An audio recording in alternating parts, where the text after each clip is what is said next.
Good evening, everyone, and welcome to History on the Fly. Tonight, the 8th of November, Gretchen and I will be tying some Bergman wets. They come from a book called Forgotten Flies by Paul Schmuckler and Ingrid Sills. Gretchen's going to be tying a fly she's never heard of. I haven't either. The Witch Gold. And I'm going to be tying one called the Telephone Box, and I never heard of it either. Anyway, we're the Beattys from Boise, Idaho. And as I said, we're going to be tying flies from those some books by Ingrid and Paul. But I wanted to bring something up that you need to know about and be watching as we move through tonight.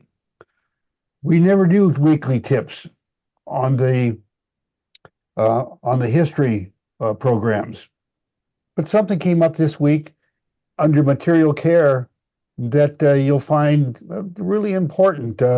You'll find that this particular situation has everything to do with fly tying. You'll also find it has nothing to do with fly tying. Stick around, we'll explain it in better detail. But for now, let's talk about books by Schmuckler and Sills.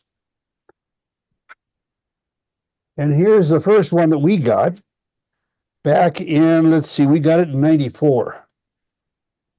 And it's rare and unusual fly tying materials. You can see it's a good sized book. It's fairly heavy, feels like it's about 8 pounds. And as I said, published in 94. It's got gorgeous pictures in it too. The pictures, Just I'll show you when we get to the last one. They're all done just beautifully done. beautiful work. Then in, excuse me, in 97, they did another book, and we got that one. We didn't get it though until 2000. But anyway, it was the second one in the series, and again, just phenomenal pictures. And what we're going to go into tonight, this one even came with a catalog with phenomenal pictures, a full, I don't know, it's about a 10, 12 page, it's a 15-page catalog to sell one book. I mean, you talk about exotic stuff. This is the kind of stuff that's inside of there. It looks like the inside of a book, and it's just the catalog. Well, let me set these aside for the moment. And here's the book. A real heavy one. Oh yeah, It's huge. I weighed this thing before I brought it in here tonight, just so you all would know, and it weighs 11 pounds 4 ounces. And I got a guy behind me helping me hold it up. I'm joking, but of course, it's a heavy book. And boy, does it have some pictures in it. Just thoroughly amazing. But anyhow, grab that side over there. I can't lift it all together. And okay. You gave me the heavy side. I know it. And there's what we're looking at. These are the kind of pages that we pulled the flies out of. And you can see they got recipes there and just pictures of fly upon fly upon fly. It's just absolutely a phenomenal book. If you want one, there's one left in the whole internet that I could find. It's on Amazon, and it's cost $1,204. Wow. I mean, so it's cheap at twice the price, really. Anyway, but Hey, Al, when was it published? this one was published in 1999. And in fact, Gretchen and I got this copy and that other one over there, both at the same time, at the Denver Fly Tackle Dealer Show. We had a booth just down the whatever you call it, the walkway between the booths. We were running the Whiting Farms booth, and Paul and Ingrid had their booth just down from us, and we visited a lot during the quiet times. And as it is, he shot a lot of the pictures in this book with a 4x5 view camera, which I'm a fan of view cameras and used them back in the day. And so we had a lot of conversations, not only about fly fishing and fly tying, but a lot about photography as well. Anyhow, you've seen the books, so let's get into the program. And History on the Fly. We're going to be featuring patterns from the book Forgotten Flies. Now, the way that Paul and Ingrid split the book up is they've got 5 sections. And we're going to be covering section 1. It's got about 200 patterns in it. And I don't know, it's at least 60 pages or more. It's a book unto itself. But it's flies tied by John Raymond Ray Bergman. He was born in 1891 and passed in 1967. He was a well-known writer in the 30s through the 50s. And I've got a couple of his books here. Didn't realize that I would end up getting an encyclopedia in one book that would tell me some of the same things. Anyway, he's from New York State. And somewhere along the line, I saw that they really wanted people to know that he was from the state, not the city. I don't know why, but anyway. But Forgotten Flies, the book that Schmuckler and Sills wrote, is from hundreds of the wet flies reproduced from the drawings and dressings found in his book, and also a bunch of unpublished notes. And I'm wondering, as we move into the flies tonight, well, let's start with Gretchen's fly, the recipe. It's the witch gold. We took the pictures of the recipe and the fly itself from right out of the book. So you can see that, Gretchen, you can pick it up at this stage and tell the folks about what you're going to do. Okay, I want you to notice that that's number 483. So there's over 400 flies in there from him alone. That's right. And so we've got gold tinsel, a scarlet tail, and I use duck. And interestingly enough, this duck quill that I'm using is very, very old. It's from my dad's tying supplies. So I would guess it's probably from the late 40s, early 50s. Yeah. And then light gray silk floss. We'll talk about the floss later. Gold tinsel rib and honey badger hackle. So let's take a look at just quickly at where we're going. This is the fly that I tied this afternoon. Beautiful. Yeah, you know, I have not tied, and bear with me too, because I haven't tied a lot of this kind of fly in the recent past. Once we started tying commercially, we focused so much on hair wings because that's what it pays the most money, quite frankly. Well, it's what the fly shops wanted. Yep. And so I am really, and my dad tied a lot of flies similar to this. So I grew up with this kind of fly. So it's been kind of fun to try to get those skills back and work on it. So you want to talk about your materials while I get a hooking device for you? Yeah. Okay, materials. This is the cape where I got the honey badger. And of course, we've got the hooks, my thread. We'll put my thread over here. Scissors. Let's talk a little bit about the hackle. At a show I went to I think it was in Idaho Falls. There was a man there named Joe Ayers, who's an elderly gentleman. And this is how he folded his hackle. And I just find it really easy to do. I dampen it first, and then I kind of mess with it a little bit and then just pull it down into there. And it makes really nice folded hackle. Particularly if you're trying to tie a bunch of flies, you can have a large piece of this and prepare a whole bunch of hackles ahead of time, and that really speeds up your tying. And we're always looking for ways to tie faster, as you know. So we'll set that over there by the tying. Gretchen, Yes. sorry for a naive question, but that hackle, is it soft hackle from a hen or is it from a rooster? It's just rooster cape. It's a rooster cape. Okay. Thank you.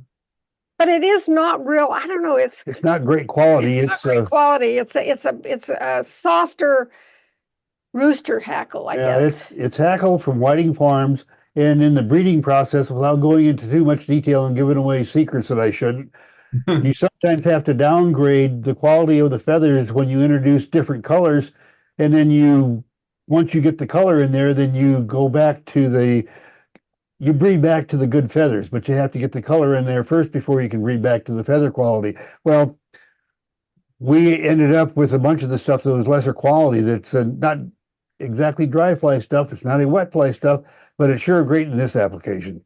Okay. And here's the old duck quill. Yeah. And if you look at it closely, you can see it's been around for a while. The ends are kind of bad. So I struggle with it a little bit because it's not the best quality. But I really wanted to, and as you can see, these aren't quite matched. But I wanted to use Dad's quills. I just thought that was kind of cool. So I've prepared one, and we'll see if that one works. And if it doesn't, we'll use another one. Let's talk a little, and then of course, just tinsel from Danville. This is their Mylar gold tinsel. And this is the fine for 16 to 18, which is pretty small, but I like the way it looks on this particular fly. I tried using the larger stuff and I just didn't like the way it looked. So I sometimes go on looks rather than what maybe people say I should be doing. This floss, we'll talk a little bit about it. This is silk, Pearsall's. And we got this when we were attending the Chatsworth Angling fair is what it's called. Yeah, I know. The Chatsworth Angling Fair. And we just happened to run onto this, and so we purchased it. And interestingly enough, as you can see, we've got a lot of colors. And this is called Underbody Stout. And so if you look at it, it's a lot different than their other silk. But I really like it for this particular application. So we'll set it over there to use. Let's see, is there anything else we need to talk about? I don't think so. I think that covers it all. Was that Chatsworth in England? Yeah, that's Chatsworth. It's in the UK. Yeah, it's in England. It's kind of in the more north part, kind of almost across from Birmingham, isn't it? Huh? What's the big industrial town? Why can't I think of it? Oh, Manchester. Yeah, it's I think it's pretty close to Manchester. I'm not really sure, but I know when we drove from Chatsworth back to London and to Charles' house, we were going to be staying with Charles Jardine. It was a fairly decent length trip. Yeah. And you're going to find that I'm not as slick a tire on this as I am on hair wing, but we will see how well I can do. I'm just a little slower. I will start my base wrap where I normally do, about at the somewhere between the 1/3 and 1/4 point. And I don't worry on this one too much about a super duper base wrap.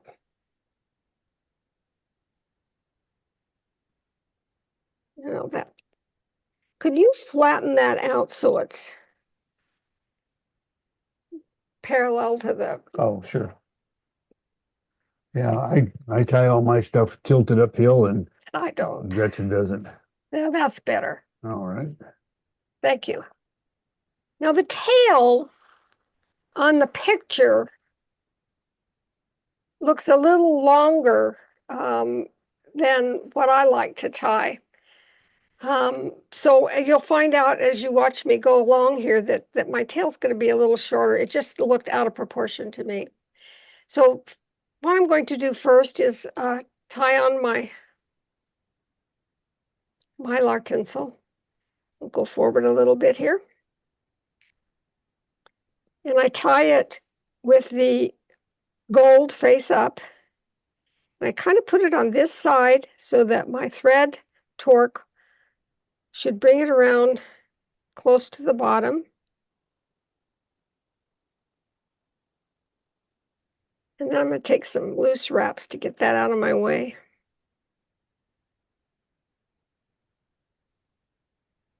I have to put my scissors. I tie with my scissors in my hand for almost everything except for doing a tag.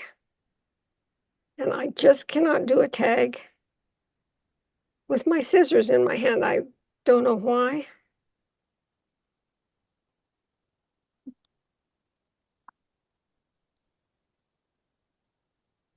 Take a couple wraps around that, bring it up, tie it off.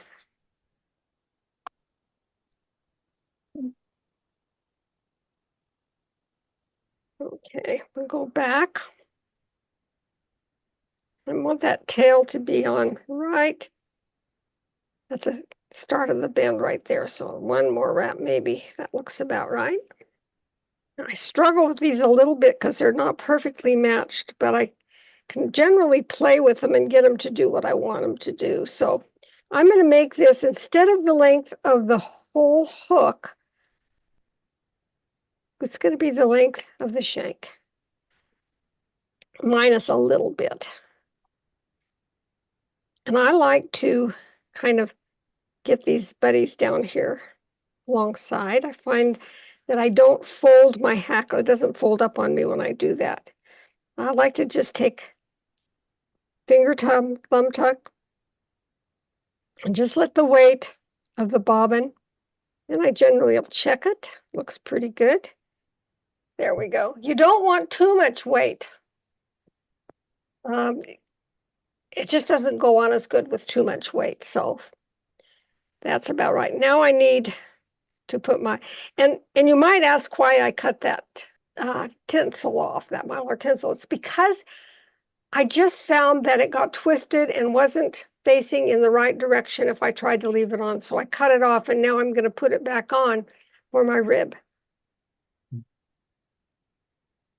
If I were tying commercially, I probably could work at it a little bit and not have to do that. But for tonight, we're just going to do it this way.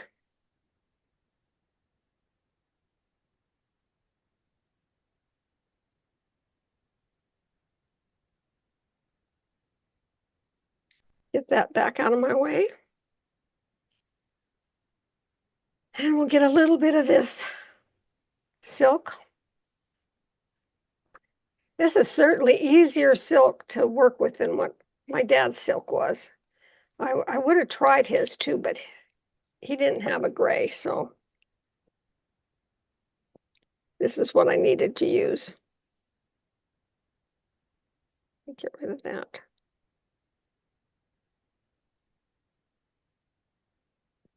I want to start this about where my wing is going to be. And I don't know if you can see that I'm kind of twisting that so it lays flat. Now, if I were tying a salmon fly, being real fancy, I would be more careful about that thread. But for this fly, this is fine. So I kind of twist it as I go so it will flatten. And you can see it goes on pretty nice.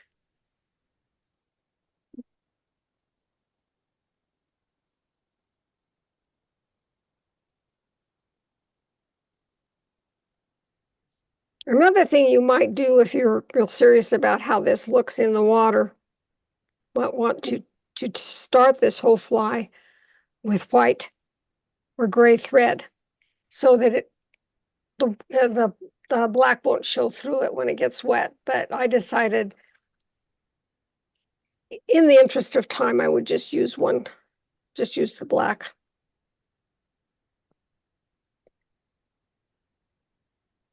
Okay. Time for our wing. Oh, nope, I better do the rib first, huh?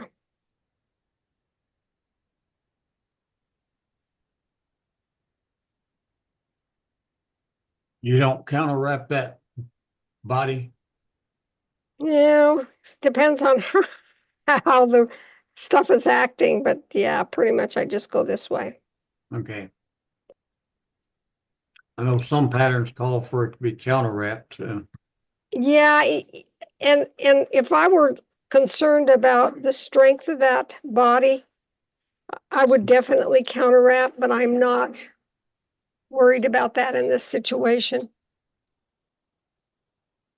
And in the picture in the book, unless it got reversed in photography or it was a left-handed tire, it's forward wrapped. Ah, okay. But no, I can't tell you. Again, it could be those two caveats reversed in the camera or in the reproduction or Yeah.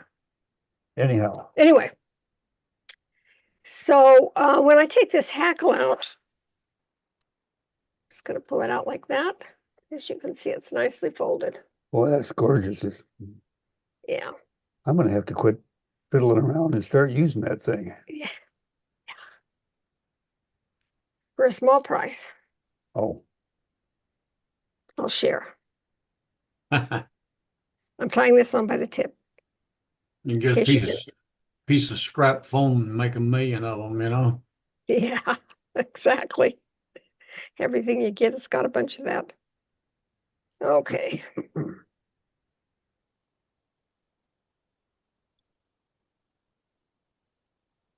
that one's laying a lot better for you, Gretch. Yeah, it is.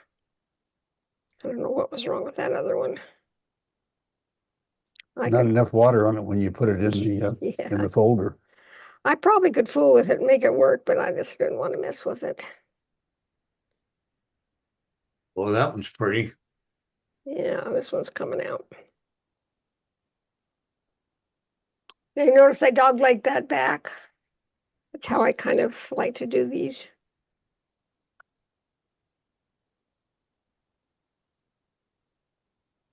Okay. I think we've got it. What's that guy doing sticking up like that? Doesn't want to get rid of the program. Get with the program, we'll get rid of him. Started back by the hackle and do the whip finish forward. Now the picture has a pretty big fat head on it, but I'm just gonna do my normal small head. There you go. Any questions? What kind of sealer do you use on that one, or does just no sealer on the head? Oh, you mean Oh, those I ones? would normally put just head cement on, but we don't usually do that when the camera's The close camera, but by. it's Griffin's thin. You can't get it anymore. But when they were getting ready to take it off the market, we bought several cases of it. And anyway, that's what we put on. Any ideas how you would fish that thing? If I were doing it, it looks like just a wet fly on the wet fly swing would be just really great. It looks to me like that hackle would really work in the water, don't you think? I mean, every time you threw a little bit of slack in, it would pop up, and when you put a little bit of tension on it, that hackle would suck down in the water. Yeah. Yeah, that's what I was thinking too, Al. That'd make a great Tenkara fly. Oh, never thought about that. Yeah. What is the honey badger hackle? Where do you get badger? I don't understand. Is that what the question was? What is that? The honey badger hackle? It's chicken. Chicken? Yeah, it's what it is. It's a kind of a cross between a ginger and a honey color on the tips, and you got a black stripe down the middle. And it's that black stripe down the middle that makes it become a badger. Now I can't leave any pattern alone. I have to play with it. So today I was playing with it because we've got some interesting different quills for my dad's stuff. So I thought I'd share with you some of the stuff I did today. Can you see those? Yep. And these appear like they're just a little tinted. Like that's the way the tail looks because it's a little harder to tell from the side. What? It looks like it's the tail is the tops are married together, so it looks like a little tint at the top. If you flip, in other words, you're showing them from the side, so it's a little hard to tell. Yeah. Is that what you're thinking about? Yeah, I was it's just thinking sent- if you did showed the top of the fly. Does that make Yeah. sense? and yes, the tail is somewhat tinted. It looks like it's Oh, I almost a see what cross she's saying. between. Yeah, I do that because that she mean when I bring it down by the side, is that what she's doing? Yeah, I do that because when you just lay it on the top, it has a tendency to twist and it also has a tendency to fold. Now, I know some people could do that, and I can do it probably 7 times out of 10 without it folding. But I'll guarantee you, if you got a camera and a whole bunch But of if I got people a looking camera, at you, it's gonna fold, so Yep. I put it down along the sides.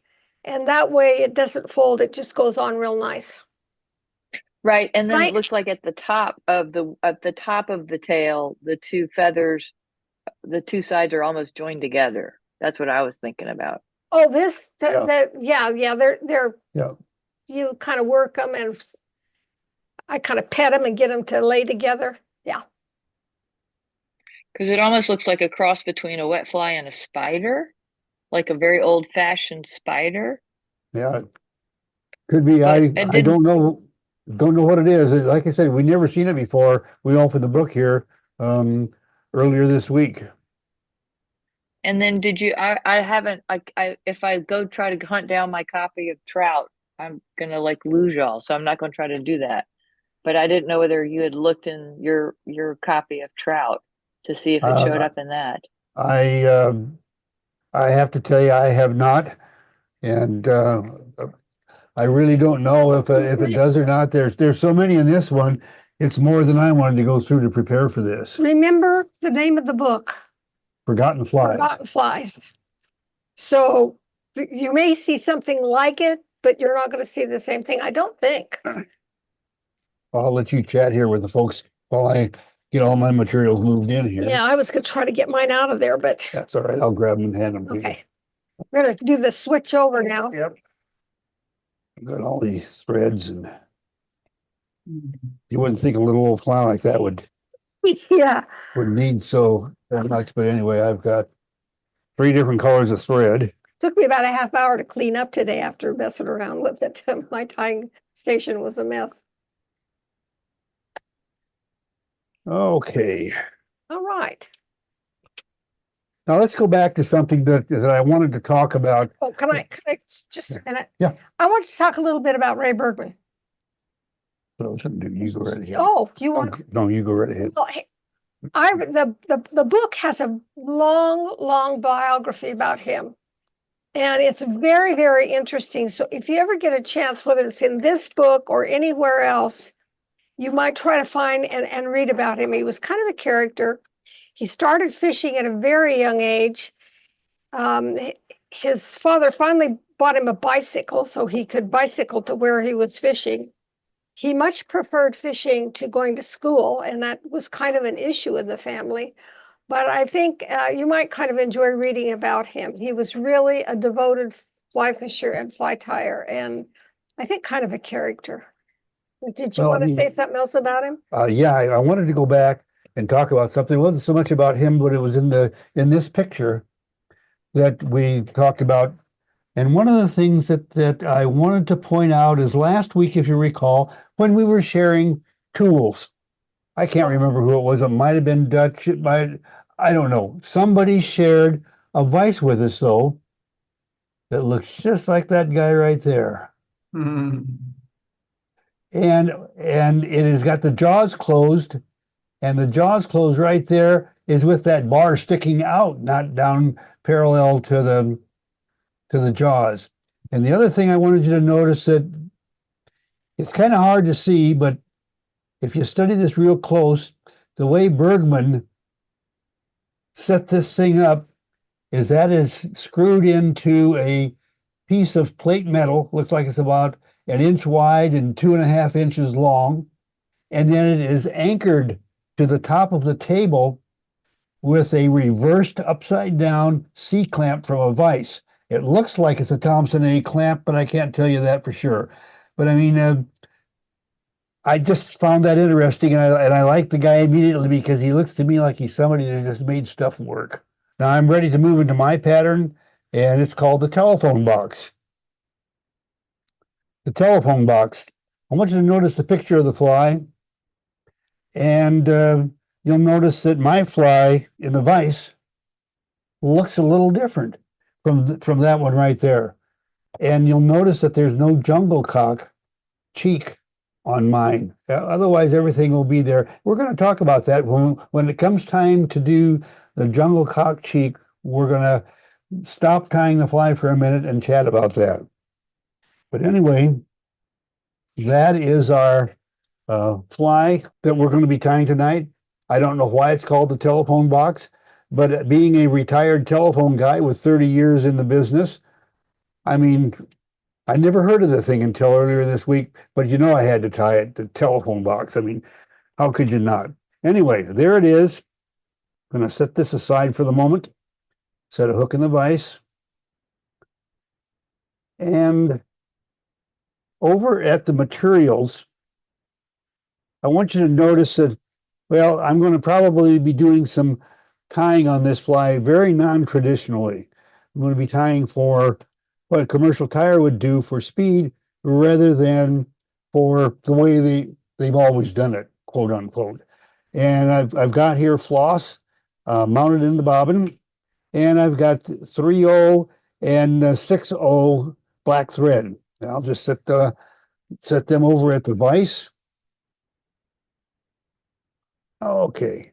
Now I was just reading a comment. Terry in Virginia says, which gold is on plate number 9 in Bergman's book Trout, and telephone box is on plate number 8, and he will be reading about them later. So if you find out anything exciting about why that's called telephone box, give us send us an email. Yeah, because I have absolutely no idea.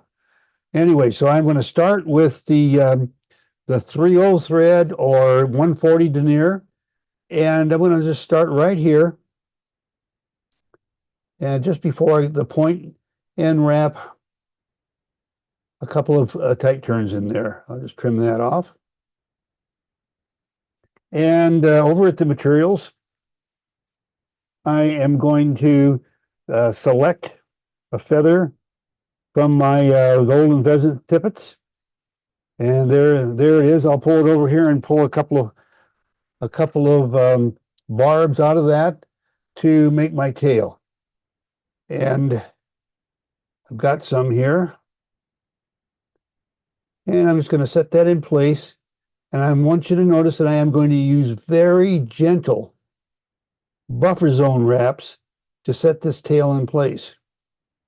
Because what I don't want it to do is I want these fibers, these barbs, to all end with the nice colored side facing out, the dull side facing in, just like I've got my feather here. I just think the tail looks better when it's that way. And so I will put it on with the gentle turns, and then I'll come back over it with real tight. And what happens is the thread torque, I've got that thing turned away from me there. I got to straighten it out. Thread torque will twist those barbs so that they the dull side faces out rather than the other side. And I don't want that to happen. Anyway, I'm just going to wrap my thread back forward a little bit, reach over here into the materials area and get some peacock.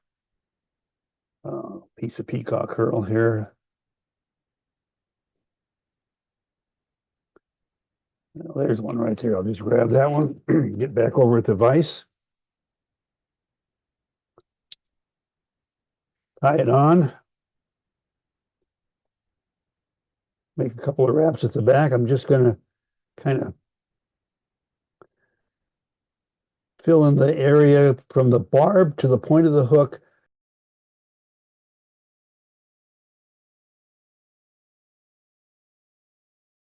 Tie that off. And I want you to, if you didn't notice it, the fly itself calls for a black floss rib. It's not tinsel or wire, it's black floss. And so what I'm going to do is I flattened my 3/0 thread, and I'm going to use that as a strand of floss for my floss rib. And I'm going to take my regular floss for the body and just wrap to the back. And I'm going to allow the weight of the bobbin to keep that black floss, if you will. Now it's not tying thread anymore; it's floss now on the bottom of the shank, so that when I go to wrap it, it's right where I want it to be. Now let me trim that out, and I'll make a couple more turns just tied up against that peacock application, and then I'll wrap back forward. Looking good. And I'm just going to grab my whip finish tool and throw a quick whip finish into the equation.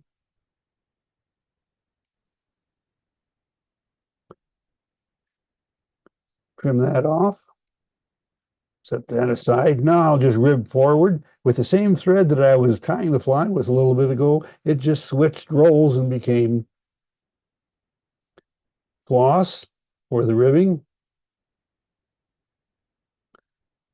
And I'll just wrap forward to about where I'm going to tie my hackle on. And I'm going to switch to 6/0 thread at this point.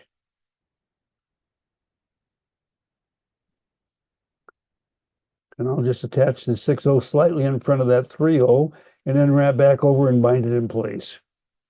And then come back forward to where I want to tie on my hackle, because I'm going to tie my hackle on in a non-traditional way. Just like Gretchen, my hackle will be applied to the hook, tip towards the back of the fly, and the base end towards the front. But I'm going to apply it reverse. So I'm going to tie down the base end at the front, and I'm going to wrap backwards, just like I did last week.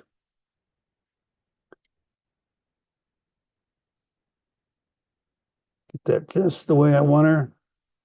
Bind that into place. Trim off the waist of the hackle there. Now, I want you to notice that I left myself a little bit of space right here so that the hackle barbs would lay in place really nice. They won't go sticking out all over the place. They'll just come straight out from the shaft of the feather. There's one turn, 2, 3, 4. And remember, that was wrapped backwards. So now I'm closer to the tip of the feather. The tip of the feather's end is back on the hook, and the base end is towards the front. And it's just another way of doing it. And it's also a way of making a very clean head on your fly, because there's actually, if you take a tight look here, I'm going to grab this. I want you to notice that there's almost no waste and bulk up here in front of the hackle. That's where my wing's going to go. And there's little, if any, there, and that's going to make it easier to get a smaller head. Anyway, I'm going to pull this around here now and do like I did last week and just kind of pull this to the sides. And that's looking pretty good, except I've got a couple here that don't want to get with the program. They don't want to lay down, so we'll just get rid of them. Now I'm going to lay my thread across that side that's a little bit wanting to stick up too much, and I'm going to push that side down as I wrap my thread in front. So now that'll finish splitting that, so I've got a place to set my wing, and yet my hackle is still fanned out around the hook, and that's kind of the way I prefer it. And I'm going to now just pull that hackle back and wrap a couple of turns back against it, and then bring my thread back forward. Now let's get over here to the materials area again. And I'm just going to get a couple of slips off this turkey quill. I'll just cut one there.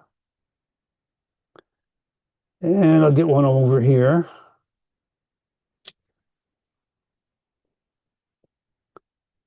And I am going to try to do this for you on camera. And that's the tips need to come together. And I always do this on my pant leg. And I tried last week and it didn't work worth a darn. Going to do my darndest to do it this time. And we'll see if we get lucky or not. Okay, I guess I almost got lucky. I'll move over to the vise and we'll see how that all came together. See if we can see that a little bit better. Looks like I got those tips pretty well.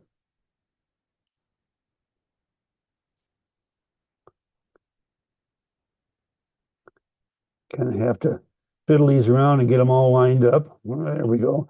Now that's the way I'm going to want that. Right about that length there. Pull it up into the pinch, pull it down, tighten it up.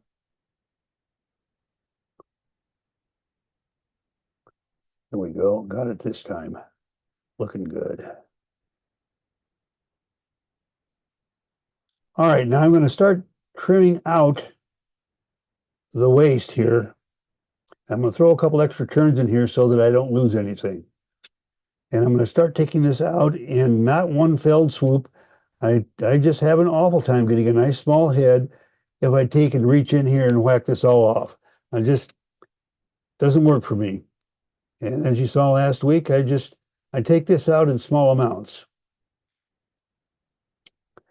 And we'll just kind of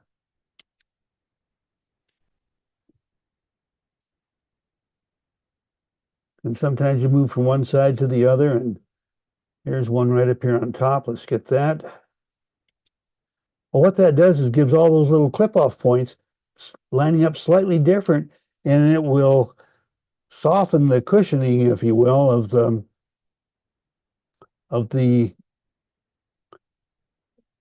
wing. And I can also, if you'll, Gretchen, you've got it in close, good. What I want to do now is burn away just a little bit of that, but I'm really taking a chance here that I'll burn the thread as well.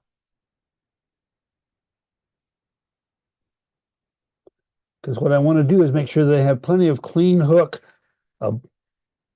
just right back from the eye. Now let's just go ahead and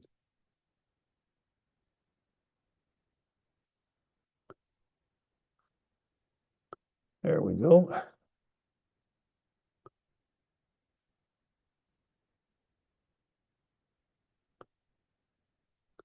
Good. That's just about the way I want it. Looking good there.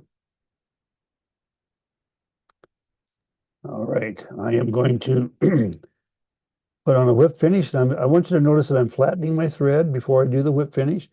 That'll make a nice smooth whip finish. And it's also the outer covering of my head. By just flattening that out, I start at the back of the head, and then each subsequent turn gets closer to the front until the last one is right at the hook eye.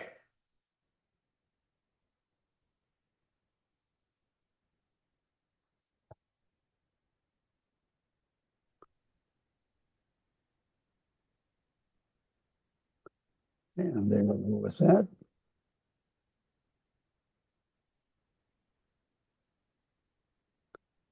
Okay, and there you go, a finished telephone box. Well, no, it's not. Remember back when I said the weekly tip was material care? I've got to tell you about something.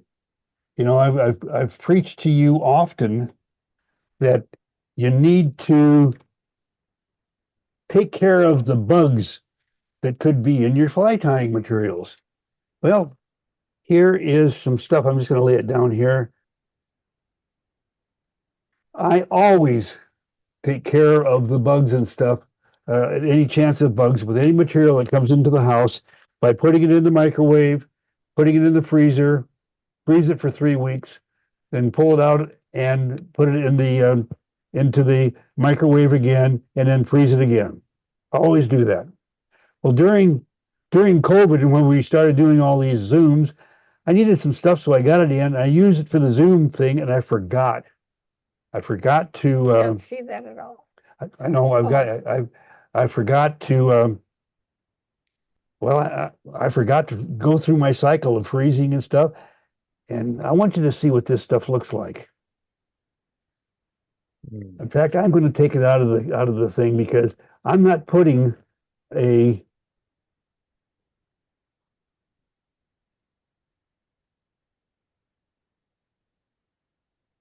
jungle cock nails that they used to look pretty doggone nice. You see what they look like now? The bugs did a real number on them. So I had a choice. I said, well, shoot, there was this company sent me these gorgeous pyrite fake. Wow, that looks good. Looks good in the card. Let's take a look at it on the fly. Just get one. I earlier today I did one. I said, oh God, that's just awful.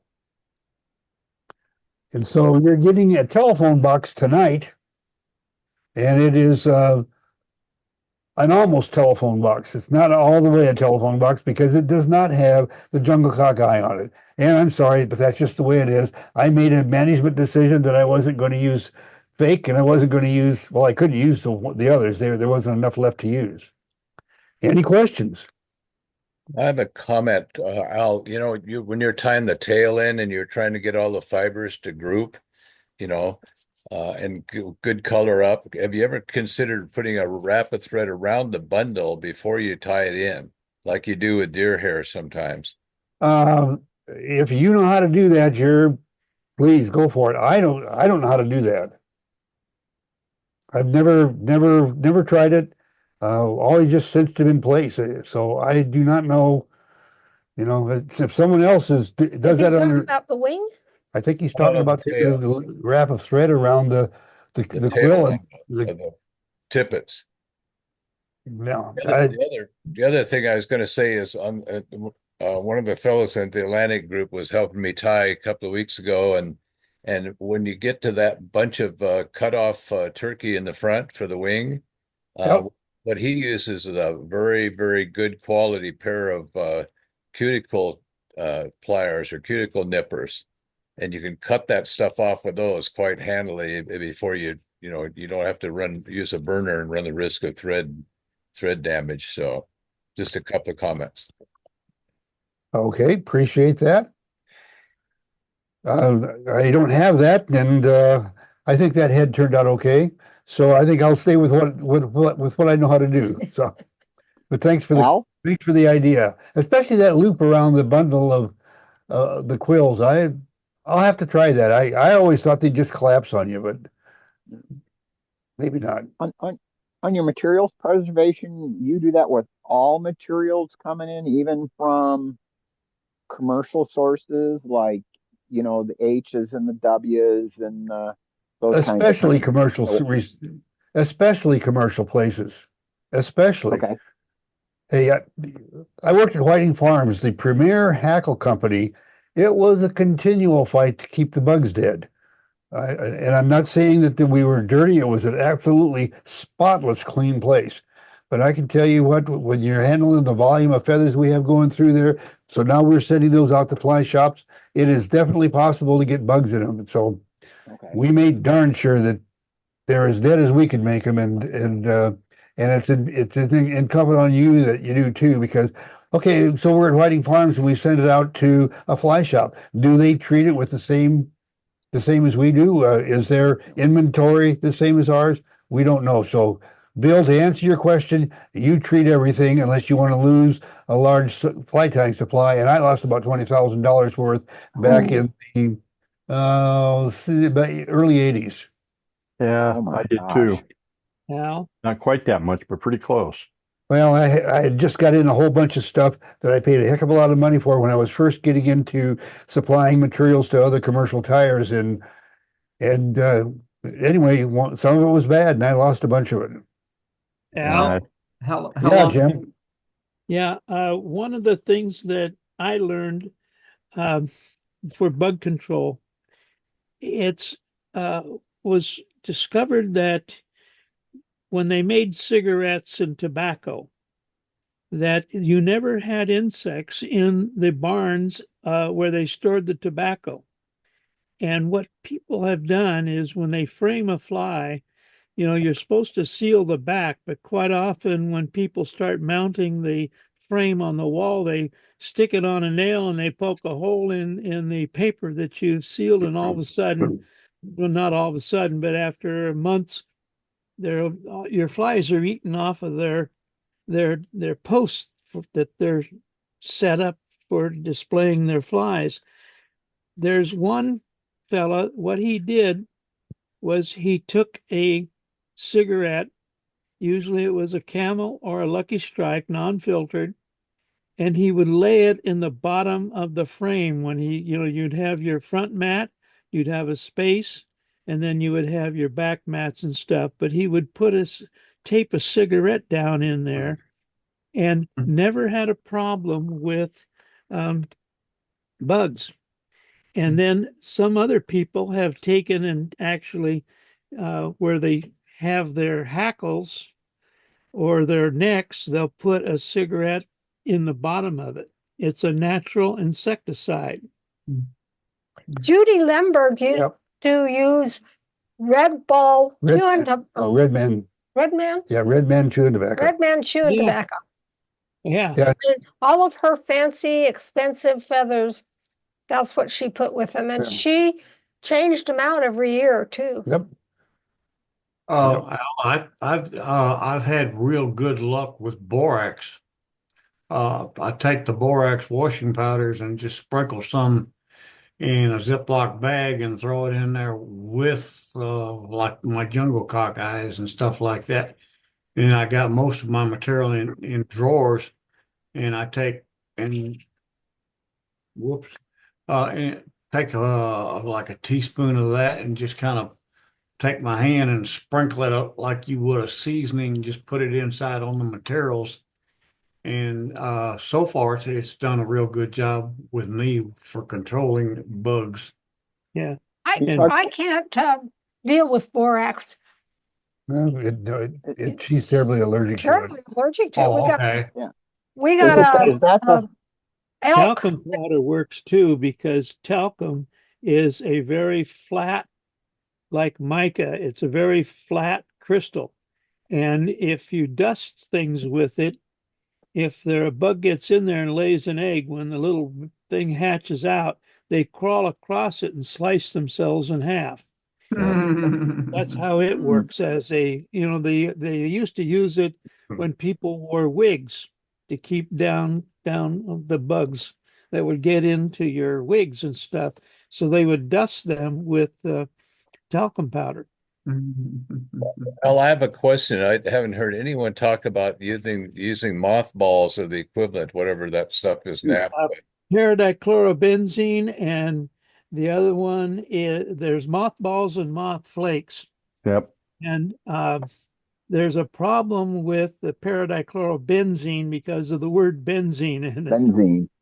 It is almost banned in California, but moth flakes, they're a naphthalene, and both of those are, the odors to them can cause a little bit of health hazard, but I use paradichlorobenzene a lot. Almost all of my plastic containers, I'll take a small test tube and put mothballs in it, and then I'll cap it with a one hole stopper and just lay it in there.